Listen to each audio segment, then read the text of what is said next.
So let's talk about something. What if everything you thought made you too old to start something new? What if that was actually your secret weapon? Today, we're going to flip that script. We're reframing decades of experience not as a liability, but as your most powerful, most potent competitive edge.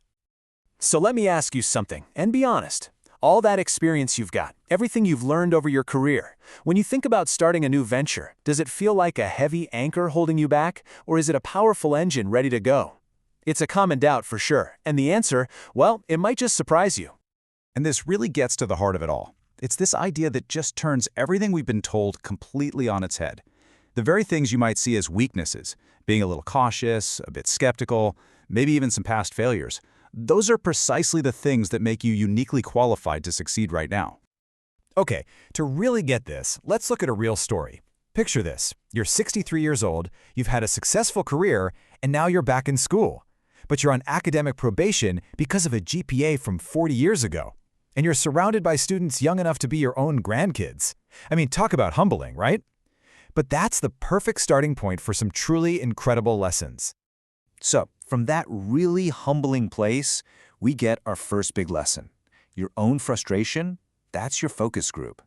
The idea is so simple but so powerful. The problems you're personally dealing with aren't just annoyances. They're giant blinking signs pointing you straight to a business opportunity. And believe me, if you're feeling this, you are not alone, not by a long shot. Get a load of this number. Every single day in the United States, 11,200 people turn 65. A lot of them feel the exact same way. They're restless, they're experienced, and they are definitely not ready for a 30-year retirement. That feeling, that's a massive, underserved market. And this really shows you the huge disconnect in the startup world, right? Most of the advice out there is for a 28-year-old founder who, let's be honest, can afford to risk it all. But when you're 63, the mindset is completely different. You're not trying to lose everything. You're trying to protect what you've spent a lifetime building. And that creates this massive gap in the market. So here's the key takeaway. Your own frustrations, your personal struggles, that's market intelligence that you literally cannot buy.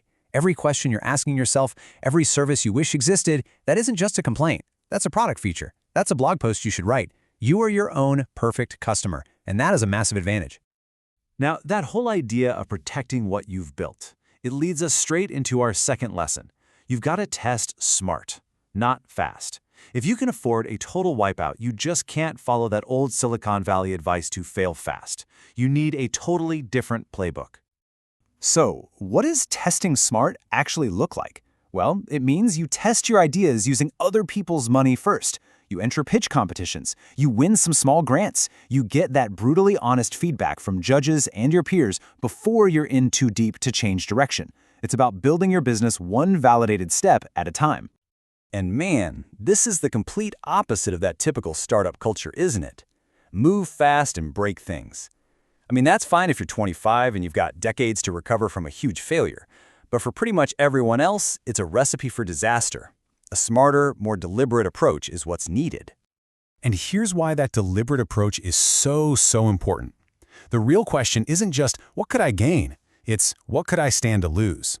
You know, money can be replaced, reputations can be rebuilt, but time, that's the one thing we just can't get back. And testing smart really respects that reality. This brings us to our third and final lesson. And honestly, this might be the most important one of all. Honesty trumps expertise. It's all about the power of being real and authentic, especially when you're so used to being the expert in the room. You know, after decades of being good at what you do, being a beginner again feels, well, it feels awful. When our 63-year-old entrepreneur from the story recorded his first practice pitch, his brother's feedback was just brutally honest. He said, "You look like a hostage." He didn't look like a leader, he looked terrified. And that honesty, it was a gift. And that right there is the key. You can't sidestep the awkwardness of being a beginner. You have to walk straight through it.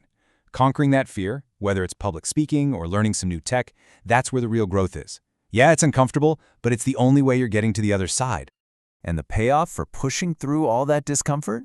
Well, it's this number right here. He finished that master's program with a 3.94 GPA. I mean, he went from being on academic probation and looking like a hostage to graduating with honors and winning an Entrepreneurial Spirit Award. It's just powerful proof that the struggle is worth it. Look, at the end of the day, confidence isn't about having all the answers. It's about being honest about the journey. People with decades of life experience can spot a phony from a mile away. They don't want some guru on a mountaintop. They trust the guide who's just a few steps ahead on the trail, the one who turns back and says, "Hey, watch out for that root I just tripped over." That's a real connection. Okay, so let's tie all of this together and talk about what this means for you. Let's talk about your unfair advantage. Because these aren't just lessons for business. They're about turning things that society might label as old into your greatest strengths. Take a look at this. It's all about reframing. What you might call caution, that's not fear. That's hard-earned wisdom. You think you're skeptical? No, that's what decades of pattern recognition looks like. And all those past failures, that is not baggage. That is invaluable experience that shows you exactly how to build it right this time. And that's really the bottom line here. Entrepreneurship does not have an expiration date. Your decades of making mistakes, of rebuilding, of learning what actually works, that's not a handicap. It is your single greatest, most unfair advantage if you know how to use it. So, we'll leave you with this question. You have spent a lifetime earning this wisdom, this perspective, this advantage. The only question left is, what are you going to build with it?